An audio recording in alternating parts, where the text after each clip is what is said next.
Hey guys, my name is Sheena. This is Let the Sun Shine. And I just wanted to chat real quick about the whole Travis Scott thing.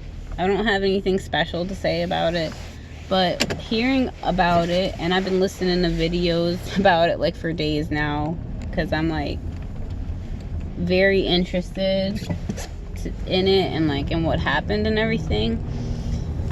But it got me thinking just about one thing, just about idolatry, you know, how we just do this. We do this, like people, this is our pattern. Like we put a person on a stage and we are enchanted by them. We're enchanted by their music, by their words, you know what I'm saying?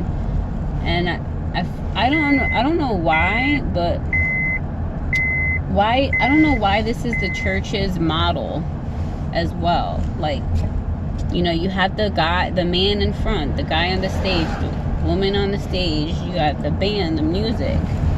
It's the same setup. It's the same structure as the world. Sometimes I question that. I'm like, is that like how it's supposed to be? Like, I wonder, like, is that how God intended for his church to look? You know what I'm saying? Like, and I'm not trying to be critical or anything. I'm just like genuinely curious. Like, is this how the church is supposed to look? Like, you go to this building and you worship with one guy in the front and the band, and the music. And I'm not against the music, you know what I'm saying? Worshiping God with music and praise. Of course not. That's awesome. That's biblical. But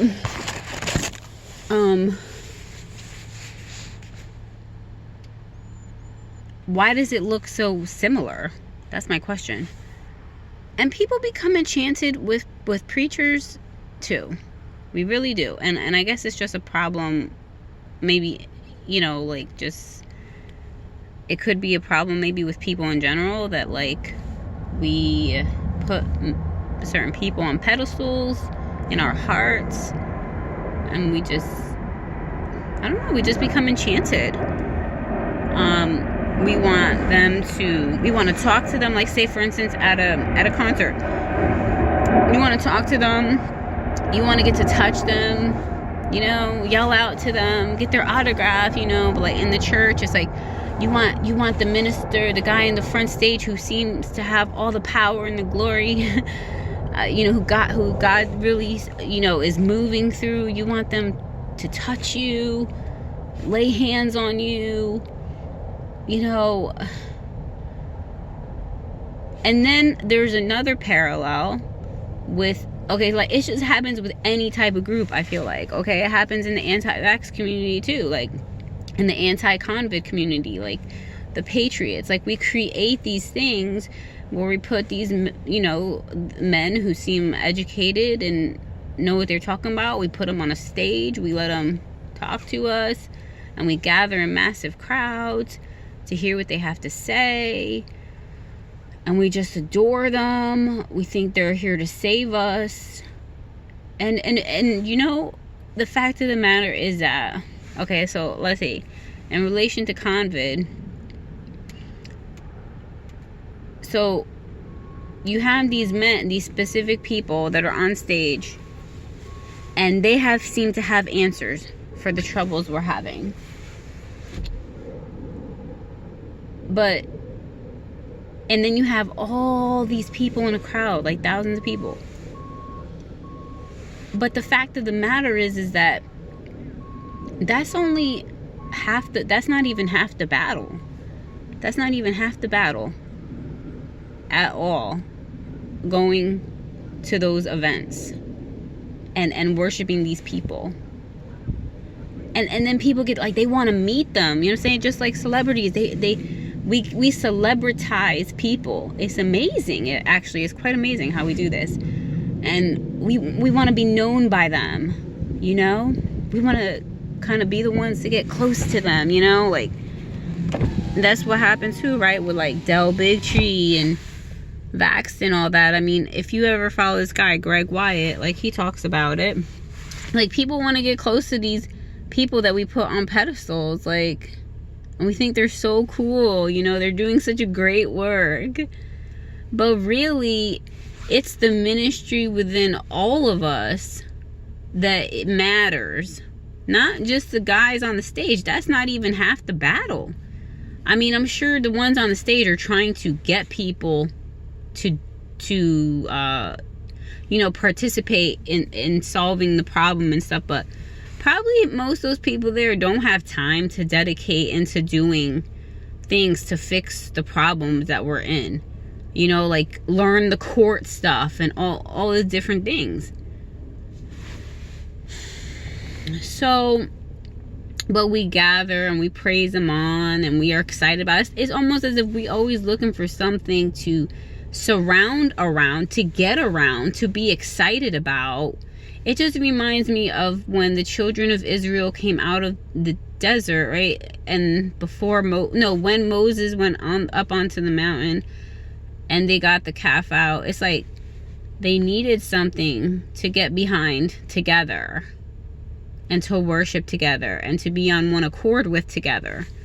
I mean, obviously that thing should be God, but so I'm kind of like speaking in a lot of different directions right now, but I just feel like I see a pattern throughout it all. There's a pattern.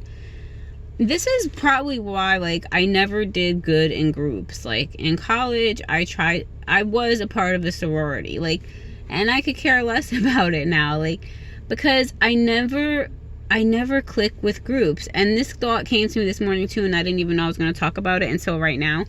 But have you ever heard the saying, marching to your own beat? I've kind of been known for that. I remember, and not in a good way either, like being made fun of for that, like marching to your own beat. Just like, where are you? Like, why?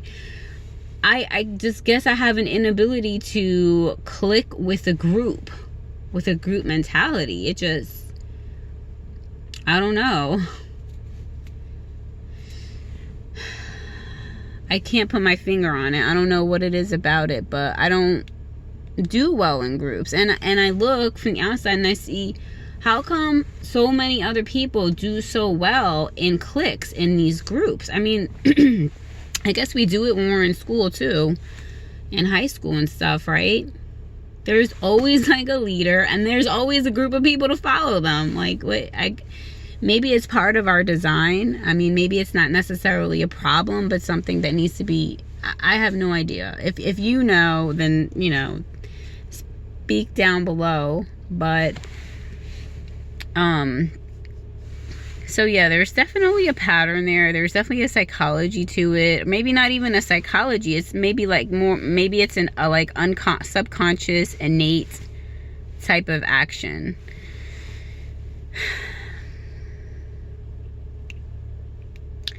Yeah, so, you got the people going around the United States and stuff, trying to give answers for COVID.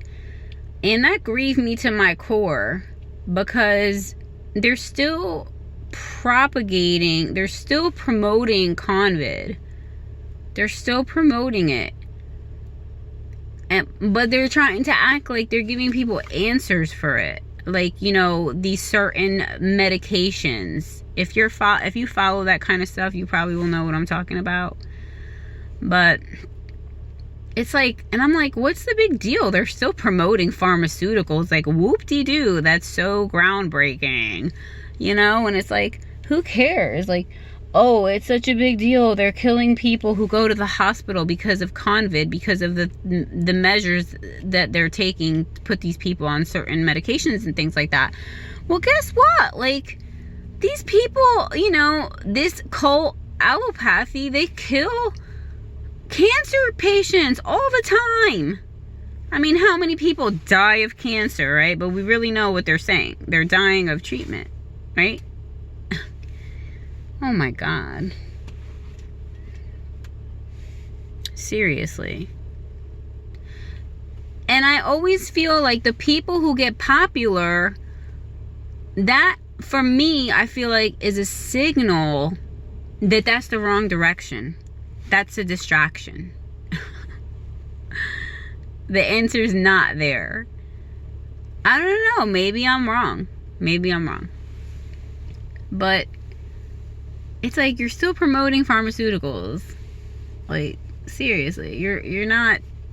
And now, if you were promoting something else, maybe you wouldn't have such a big platform, right? Because people like to stay. Maybe we like to stay in delusions. Because they're not preaching the truth on the stage. They're not saying, well, convid is a false foundation. Let's get down to the root of this. Just like Kennedy, Robert F. Kennedy and stuff. They have all these medical mumbo jumbo fancy articles about that play off of the already, the narrative, acting like the narrative is even true. And it just builds upon more and more mumbo jumbo. And I'm like, why, if they're such a wonderful foundation, why, if they're so brilliant and smart, why don't they go down to the root of it all and talk about the entity not even being real? That's not necessarily the cause of people becoming ill. So these people, these patriots who are preaching about these pharmaceuticals, they're not getting down to the root of why people are having these symptoms. But I guess some people don't really care about that. They just care, well, it's working. You know what I mean? When they take these pharmaceuticals, it works. So, like, who cares, right? And, like, that helps people stay in their delusions. You know what I'm saying? Because if you told people the whole truth, they wouldn't want to hear it. Well, that's what it is right there, right? Like, not all people want to hear the whole truth, I guess. In that respect. Just like the anti-vax crowd. When you talk about, the V word, I can't say it, not shots, the other V word, and that whole thing not being true, they just freak out. They don't like it either. It's like, why do you still want to support them? Don't you want to come all the way out? Like, you know what I'm saying? That question the foundation that the shots are built on? No, they don't want to do that. It's like, what's your deal?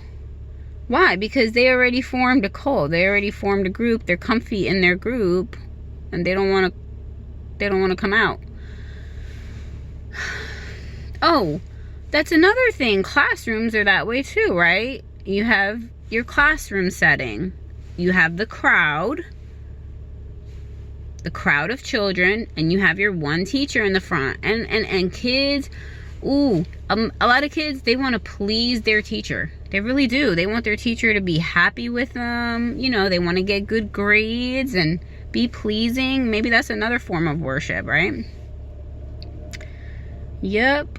So it's a pattern all throughout the stages of life, I guess. It's there. It's definitely there.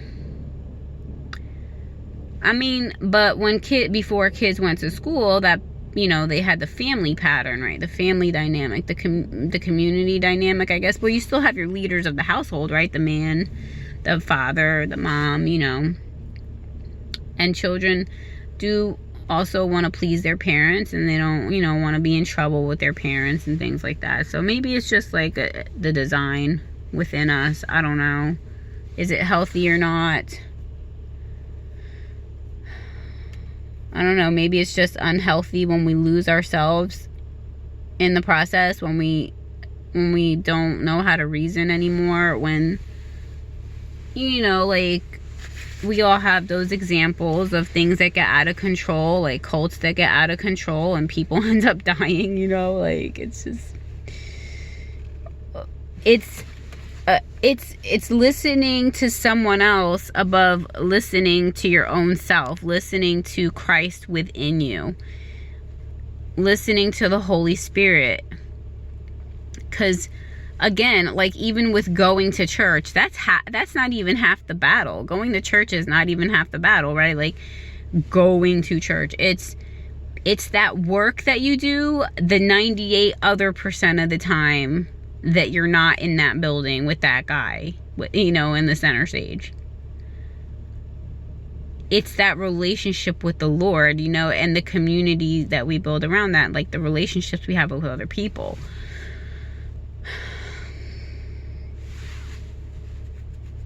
If we had that, we probably maybe wouldn't even need to go to church, because we'd be at church, we'd be gathering with the, you know, believers and gathering with like-minded people all the time. We wouldn't probably have a need to go out somewhere and do all that. Because it would be like a different type of, it would be a different model that would kind of take over. So I'm not sure. Like, I don't know. I wonder, like, I ask God, like, is this your model? Like, having church this way? Like, the stage and the people. The stage and the people. That's always the pattern. The stage and then the rest of the people. So,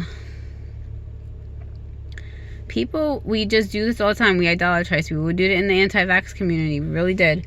When you try to tell... And not that we should always seek to criticize people or put people down, but like, if you told, you know, an anti-vaxxer something negative about like Del Bigtree per se, or Robbie F. Kennedy, you know, like these people we worship because they seem like they're really making moves and they're making changes for us. I mean, they'll get mad at you. They'll become offended because they hold those people dear to their hearts now. You know what I'm saying? But that's not to say that we should just attack people and like make things up about them that are negative. I'm not saying that at all. But I'm just saying, like, we really put people on pedestals in our hearts. Like, we really do. It's amazing. But anyways, this is almost gonna be 20 minutes. I don't even know who's gonna listen to this video this long. But if you did, thanks. Oh, you should always listen to me on 1.75 speed. It's just better. I love listening to people on like 1.5 or 1.75. It just gets to the point quicker. I think that's all I want to share. Yeah, I think that's all I want to share. Take care, everyone.